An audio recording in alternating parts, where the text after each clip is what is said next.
পার্বত্য অঞ্চলকে পাশ কাটিয়ে বাংলাদেশের উন্নয়ন সম্ভব নয় বললেন প্রধান উপদেষ্টা। এবার জয় বাংলাকে জাতীয় স্লোগান ঘোষণার রায় স্থগিত চেয়ে আবেদন এবং সত্যের সৌন্দর্য হলো ষড়যন্ত্রের উপর বিজয় লাভ করে বললেন তারেক রহমান। অভিনন্দন ভোরের পাতার প্রাইম নিউজে, সাথে আছি তাসনু বয়সী। শুনছিলেন সংবাদ শিরোনাম, এবার বিস্তারিত। পার্বত্য অঞ্চলকে পাশ কাটিয়ে বাংলাদেশের উন্নয়ন সম্ভব নয় বলে মন্তব্য করেছেন অন্তর্বর্তী সরকারের প্রধান উপদেষ্টা ডক্টর মোহাম্মদ ইউনূস। তিনি বলেছেন, দেশের মোট আয়তনের 1/10 এলাকায় পার্বত্য অঞ্চলের জনগোষ্ঠীর বসবাস, তাই পার্বত্য অঞ্চলকে পাশ কাটিয়ে বাংলাদেশের উন্নয়ন সম্ভব নয়। সোমবার পার্বত্য চট্টগ্রাম চুক্তি দিবস উপলক্ষে দেওয়া এক বাণীতে তিনি এ কথা বলেন। ডক্টর ইউনূস বলেন, পার্বত্য জেলাগুলোর নৈসর্গিক সৌন্দর্য সংরক্ষণ ও পর্যটন শিল্পের প্রসারে স্থানীয় জনসাধারণকে সম্পৃক্ত করে নানামুখী সংস্কারের উদ্যোগ নেওয়া হয়েছে। এতে বেকারত্ব হ্রাস পাবে, অর্থনৈতিক উন্নয়ন ত্বরান্বিত হবে এবং জীবনযাত্রার উন্নতি ও সামাজিক বৈষম্য দূর হবে। জয় বাংলাকে জাতীয় স্লোগান ঘোষণা করে হাইকোর্টের দেওয়া রায় স্থগিত চেয়ে আবেদন করেছে রাষ্ট্রপক্ষ।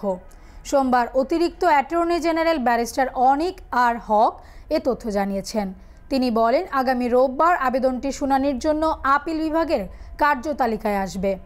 2020 সালের 10 মার্চ জয় বাংলাকে জাতীয় স্লোগান ঘোষণা করে রায় দেন বিচারপতি FRM নাজমুল আহসান ও বিচারপতি KM কামরুল কাদেরের সমন্বয়ে গঠিত হাইকোর্ট বেঞ্চ। বাংলায় দেওয়া রায়ের আদেশের অংশে আদালত বলেন, আমরা ঘোষণা করছি যে জয় বাংলা বাংলাদেশের জাতীয় স্লোগান হবে। বাংলাদেশ পুলিশে বড় রদবদল করা হয়েছে। একযোগে 41 জন কর্মকর্তাকে বদলি করা হয়েছে। এর মধ্যে 32 জন অতিরিক্ত পুলিশ সুপার এবং 9 জন সহকারী পুলিশ সুপার। রোববার পুলিশ সদর দপ্তরের এক প্রজ্ঞাপনে তাদের বদলির আদেশ হয়েছে। পুলিশ মহাপরিদর্শক বাহারুল আলম স্বাক্ষরিত প্রজ্ঞাপনে বলা হয়েছে, এই আদেশ অবিলম্বে কার্যকর হবে। প্রজ্ঞাপনে এর আগে বদলি আদেশ হয়েছে এমন 9 কর্মকর্তার বদলির আদেশ বাতিল হয়েছে। তারা রোববার প্রকাশিত প্রজ্ঞাপন অনুযায়ী কর্মস্থলে যোগদান করবেন। রাজধানীর মোহাম্মদপুর শাহজালাল হাউজিং এর সামনে রমজান বাসের সংঘর্ষে মোটরবাইক আরোহী নিহত হয়েছেন। সোমবার সকালে হেড হান্টার্স বিডি লিমিটেড কোম্পানির কর্মরত মোহাম্মদ রাকিবুল ইসলাম মোটরবাইক আরোহী রমজান বাসের চাপায় সংঘর্ষে নিহত হন। পরে ঘটনাস্থলে স্থানীয় লোকজন ও পুলিশ নিহত ব্যক্তিকে উদ্ধার করে। এ সময় তার আইডি কার্ড দেখে তার পরিচয় শনাক্ত করা হয়, তবে ঘাতক বাসের চালক পালিয়ে যান। বিএনপির ভারপ্রাপ্ত chairman Tarique Rahman 21 August grenade মামলায় খালাস পাওয়ার পর বলেছেন, সত্যের সৌন্দর্য হচ্ছে এটি অপপ্রচার ও ষড়যন্ত্রের বিরুদ্ধে নিশ্চিতভাবেই বিজয় লাভ করে। রোববার সন্ধ্যায় সামাজিক যোগাযোগ মাধ্যম ফেসবুক এক পোস্টে তিনি এ কথা বলেন। এক পোস্টে তারেক রহমান আরও বলেন, আসুন রাজনৈতিক প্রতিহিংসার অবসান ঘটাতে আমরা ঐক্যবদ্ধ হই এবং ইতিহাসের এমন একটি নতুন অধ্যায় খুলি যেখানে রাজনৈতিক পার্থক্যের জন্য কারো জীবন বা পরিবার ধ্বংস হবে না। ইংরেজিতে লেখা ফেসবুক পোস্টে তারেক রহমান লিখেছেন, সত্যের সৌন্দর্য হচ্ছে এটি অপপ্রচার ও ষড়যন্ত্রের বিরুদ্ধে নিশ্চিতভাবেই বিজয় লাভ করে। আমাদের এই বিশ্বাস দেয় যে শেষ পর্যন্ত ন্যায় বিচার ও ন্যায্যতায় জয়ী হয়। রাজধানীর পৃথক 3 থানার মামলায় সাবেক মন্ত্রী ও জাজদের সভাপতি হাসানুল হক ইনু, সাবেক মন্ত্রী ও ওয়ার্কার্স পার্টির সভাপতি রাশেদ খান মেনন এবং সাবেক মন্ত্রী ও আওয়ামী লীগের যুগ্ম সাধারণ সম্পাদক ডক্টর দীপু মনিকে গ্রেপ্তার দেখিয়েছেন আদালত। সোমবার কারাগার থেকে তাদের ঢাকার চিফ মেট্রোপলিটন ম্যাজিস্ট্রেট আদালতে হাজির করে পুলিশ। এরপর মামলার তদন্ত কর্মকর্তারা তাদের গ্রেপ্তার দেখানোর আবেদন করেন।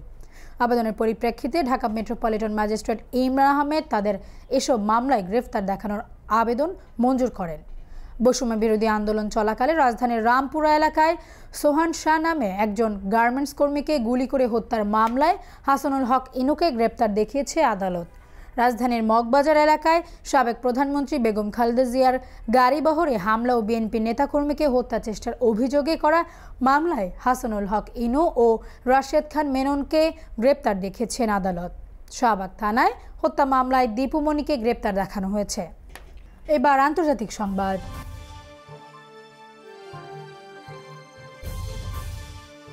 ফিলিস্তিনের অবরুদ্ধ গাজা ভূখণ্ডে ইসরায়েলি বর্বর হামলায় কমপক্ষে আরও 47 ফিলিস্তিনি নিহত হয়েছেন। এতে করে উপত্যকাটিতে নিহতের মোট সংখ্যা 44,400 ছাড়িয়ে গেছে। বিস্তারিত ডেস্ক রিপোর্টে। ফিলিস্তিনের অবরুদ্ধ গাজা ভূখণ্ডে ইসরায়েলি বর্বর হামলায় কমপক্ষে আরও ৪৭ ফিলিস্তিনি নিহত হয়েছেন। এতে করে উপত্যকাটিতে নিহতর মোট সংখ্যা ৪৪,৪০০ ছাড়িয়ে গেছে। এছাড়া গত বছরের অক্টোবর থেকে চলা এই হামলায় আহত হয়েছেন আরও লক্ষাধিক ফিলিস্তিনি। রোববার এক প্রতিবেদন এই তথ্য জানিয়েছে বার্তা সংস্থা আনাদোলু। সেখানে বলা হয়েছে, গাজা উপত্যকায় ইসরায়েলের চলমান হামলায় কমপক্ষে আরও ৪৭ জন ফিলিস্তিনি নিহত হয়েছেন। এতে করে গত বছরের অক্টোবর থেকে এ পর্যন্ত মোট মৃতের সংখ্যা বেড়ে ৪৪,৪২৯ জনে পৌঁছেছে বলে রোববার অবরুদ্ধ এই ভূখণ্ডের স্বাস্থ্য মন্ত্রণালয় জানিয়েছে। মন্ত্রণালয় বলেছে, গত ২৪ ঘন্টা ইসরায়েলি বাহিনীর অব্যাহত আগ্রাসনে ৪৭ জন নিহত এবং আরও ১০৮ জন আহত হয়েছেন। অনেক মানুষ এখনও ধ্বংসস্তূপের নিচে এবং রাস্তায় আটকা পড়ে আছেন, কারণ উদ্ধারকারীরা তাদের কাছে পৌঁছতে পারছেন না। ফিলিস্তিনি স্বাস্থ্য কর্তৃপক্ষ মনে করছে, গাজা উপত্যকা জুড়ে ধ্বংস হওয়া বাড়ির ধ্বংসস্তূপের নিচে এখনও ১০,০০০-এরও বেশি লোক রয়েছেন। মূলত গাজায় অবিলম্বে যুদ্ধবিরতির দাবি জানিয়ে জাতিসংঘের নিরাপত্তা পরিষদের প্রস্তাব সত্ত্বেও ইসরায়েল অবরুদ্ধ এই ভূখণ্ডে তার নৃশংস আক্রমণ অব্যাহত রেখেছে। ডেস্ক রিপোর্ট, ভোরের পাতা। এবার বিনোদনের সংবাদ।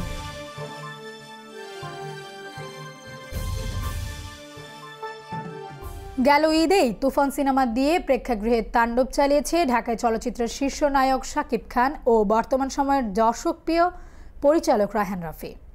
এই দুজনের জুটিকে দর্শকরাও সাদরে গ্রহণ করেছেন, যে কারণে তুফান সিনেমা শেষ হওয়ার পরেই ঘোষণা আসে খুব শিগগিরই সিনেমাটির সিকুয়েল আসতে চলেছে। ধারণা করা হচ্ছিল আগামী ঈদেই প্রেক্ষাগৃহে মুক্তি পেতে পারে তুফান 2, কিন্তু আপাতত সেটি আর হচ্ছে না। কিছুদিন আগেই বিষয়টি নিশ্চিত করেছেন শাকিব খান নিজেই। ২০২৫ সালের ঈদ উল ফিতরের বরবাদ নিয়ে হাজির হবেন শাকিব, আর ঈদ উল আজহায় রফির সঙ্গে জুটি বেঁধে তাণ্ডব নিয়ে আসবেন এই নায়ক। এই সিনেমাতে আবারও শাকিব খানের সঙ্গে জুটি বাঁধতে পারেন পরিচালক। ছবিটির প্রযোজনা করেছে আলফা ISBF বাংলাদেশ। জানা গেছে অ্যাকশনধর্মী সিনেমা হবে তাণ্ডব। এবার খেলাধুলার সংবাদ। টানা দ্বিতীয় সহজ ম্যাচ হেরে বসল রংপুর রাইডার্স। গতকাল রোববার গ্লোবাল সুপার লিগে নিজেদের দ্বিতীয় ম্যাচেও নাটকীয় পরাজয় বরণ করল নুরুল হাসান সোহানের দল। অস্ট্রেলিয়ান প্রতিপক্ষ ভিক্টোরিয়ার বিপক্ষে সৌম্য সরকারের অর্ধশতকের পরেও ১০ রান হারে দলটি। টানা ২ হারে পয়েন্টে টেবিলের শেষে অবস্থান করছে বাংলাদেশের প্রতিনিধিরা। টস হেরে আগে ব্যাট করতে নেমে নির্ধারিত ২০ ওভারে ৬ উইকেট হারিয়ে ১৫১ রান স্কোরবোর্ডে তোলেন ভিক্টোরিয়া। দুর্দান্ত শুরু পায় ভিক্টোরিয়া। ২ ওপেনার মিলে যোগ করেন ৭০ রান। ৪০ রান করে ম্যাকডোনাল্ড ফিরলে ভাঙে উদ্বোধনী জুটি। এই ওপেনারকে ফেরান রিশাদ। আরেক ওপেনার ক্লার্ক করেছেন ৩১ বলে ৩২ রান। এরপর তিনি নেমে সঞ্জয়ও দুর্দান্ত ব্যাটিং করেছেন। তার ব্যাট থেকে এসেছে ২৪ বলে ৩১ রান। আর শেষ দিকে স্কট এডওয়ার্ডস ১৭ বলে অপরাজিত ৩০ রান করলে ১৫০ পেরোনোর সংগ্রহ পায় ভিক্টোরিয়া। সংবাদ শেষ করার আগে শিরোনামগুলো আরও একবার। পার্বত্য অঞ্চলকে পাশ কাটিয়ে বাংলাদেশের উন্নয়ন সম্ভব নয় বললেন প্রধান উপদেষ্টা। এবার জয় বাংলাকে জাতীয় স্লোগান ঘোষণার রায় স্থগিত চেয়ে আবেদন। এবং সত্যের সৌন্দর্য হলো ষড়যন্ত্রের উপর বিজয় লাভ করে বললেন তারেক রহমান। এই ছিল আজকের ভোরের পাতায় প্রাইম নিউজ। সারা দেশের সর্বশেষ আপডেট পেতে চোখ রাখুন ভোরের পাতায়। ধন্যবাদ।